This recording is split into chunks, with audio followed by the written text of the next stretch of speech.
Professor Dawkins. How are you? I'm Ben Stein. I'm so sorry to keep you waiting. How are you? Fine, thank you.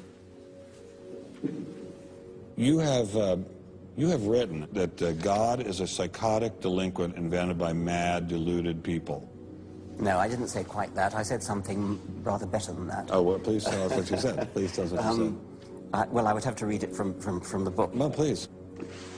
The God of the Old Testament is arguably the most unpleasant character in all fiction. Jealous and proud of it, a petty, unjust, unforgiving control freak, a vindictive, bloodthirsty ethnic cleanser, a misogynistic, homophobic, racist, infanticidal, genocidal, filicidal, pestilential, megalomaniacal, sadomasochistic, capriciously malevolent bully.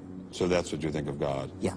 How about if people believed in a God of infinite lovingness and kindness and forgiveness and generosity, sort of like the modern-day God? Why spoil it for them? Oh, why not just let them have their fun and enjoy it? I mean, I don't want to spoil anything for anybody. I write a book, people can read it if they want to. I believe that it is a liberating thing to free yourself from primitive superstition. So religion is a primitive superstition? Oh, I think it is, yes. So you believe it's liberating to tell people that there is no God?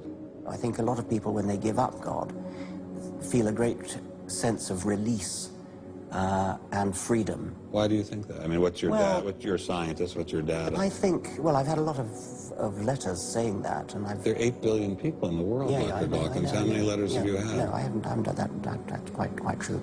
Professor Dawkins seemed so convinced that God doesn't exist that I wondered if he would be willing to put a number on it. Well, it's hard to put a figure on it, but I mean, I put it as something like, 99% against or something. Well, how do you know it's 99%? I don't. Say not 97%. No, I did. You asked me to put a figure on it, and I'm not comfortable putting a figure on it. I think I just think it's very unlikely. What? But you couldn't put a number on it? No, of course not. So it could be 49%. Well, it would be. I mean, I think it's unlikely, and it's quite far from 50%. How do you know? I don't know. I mean, I put an argument in the book. Well, then who did create the heavens and the earth? Why do you use the word who? You see, you immediately beg the question by using the word who. Well, then how did it get created? Well, by a very slow process. Well, how did it start? Nobody knows how it started. We know the kind of event that it must have been. We know the sort of event that must have happened for the origin of life. What was that? It was the origin of the first self-replicating molecule. Right, and how did that happen? I told you we don't know. So you have no idea how it started? No, nor has anybody. Nor has anyone else. What do you think is the possibility that intelligent design might turn out to be the answer to some issues in genetics or in evolution?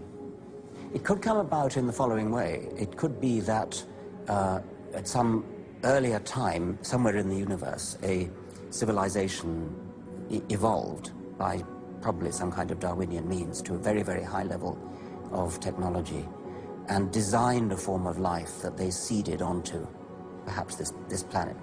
Now, that is a possibility and an intriguing possibility. And I suppose it's possible that you might find evidence for that if you look at the details of biochemistry, molecular biology. You might find a signature of some sort of designer. Wait a second. Richard Dawkins thought intelligent design might be a legitimate pursuit? And that designer could well be a higher intelligence from elsewhere in the universe. Well, but that higher intelligence would itself have had to have come about by some explicable or ultimately explicable process. It couldn't have just jumped into existence spontaneously. That's the point. So Professor Dawkins was not against intelligent design, just certain types of designers, such as God. So the Hebrew God, the God of the Old Testament, he doesn't exist in your view? Certainly. I mean, that would be a very unpleasant prospect. And the Holy Trinity of the New Testament, nothing like that. Do you believe in any of the Hindu gods? Like Vishnu? How can you ask such a question? You don't, right? How could I? I Do mean, you why would I, given that I don't believe in any others? You don't believe in the Muslim God? No. I mean, why do you even need to ask? Well, I just wanted to be sure. So you don't believe in any God anywhere? Any God anywhere would be completely incompatible with anything that I've said. I assume. Yeah. I just wanted to make sure you don't believe in any God anywhere. No. What if after you died you ran into God? He said, "What have you been doing, Richard? I mean, what have you been doing? I've been trying to be nice to you. Yeah. I gave you a multi-million-dollar paycheck over and over again with your book, and look what you did." Bertrand Russell had that point put to him, and he said something like, "Sir, why did you take such pains to hide yourself?" But if the intelligent design people are right, God isn't hidden. We may even be able to encounter God through science, if we have the freedom to go there. What could be more intriguing than that?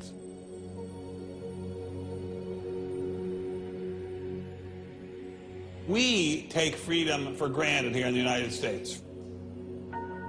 Freedom is what this country is all about. And a huge part of freedom is freedom of inquiry. But now, I'm sorry to say, freedom of inquiry in science is being suppressed. Behind me stands a wall that encircles the free sectors of this city, part of a vast system of barriers. There are people out there who want to keep science in a little box where it can't possibly touch a higher power, cannot possibly touch God. Those barriers cut across Germany in a gash of barbed wire, concrete, dog runs, and guard towers. If you believe in God, and you believe that there's an intrinsic order in the universe, and you believe that it's the role of science to try to pursue and understand better that order, you will be ostracized. I'm frightened by this, but I'm not going to let it stop me from investigating and from speaking. The wall cannot withstand freedom. What I'm asking for is the freedom to follow the evidence wherever it leads. My hope is that there'll be enough independent thinking scientists who don't like to be told what to think. People on both sides of the argument being prepared to talk and listen. And above all, a willingness to keep these dialogues open.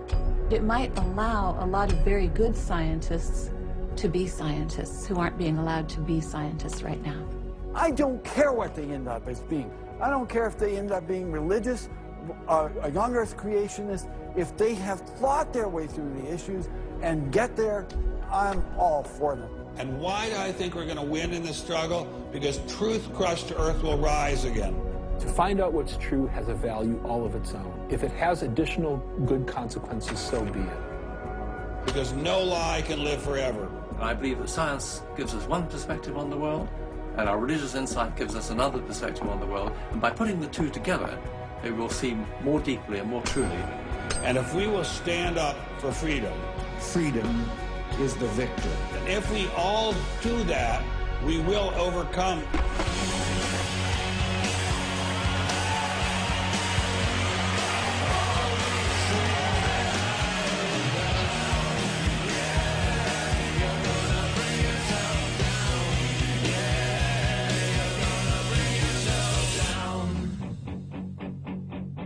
I've taken a first step by speaking out on this issue. But if the wall is to come down, we all have to do our part. Some of you will pay a heavy price for speaking out. You may even lose your job. I guarantee you'll get hate email. But if you don't get involved, will anyone be left to carry on this struggle? Anyone? Anyone?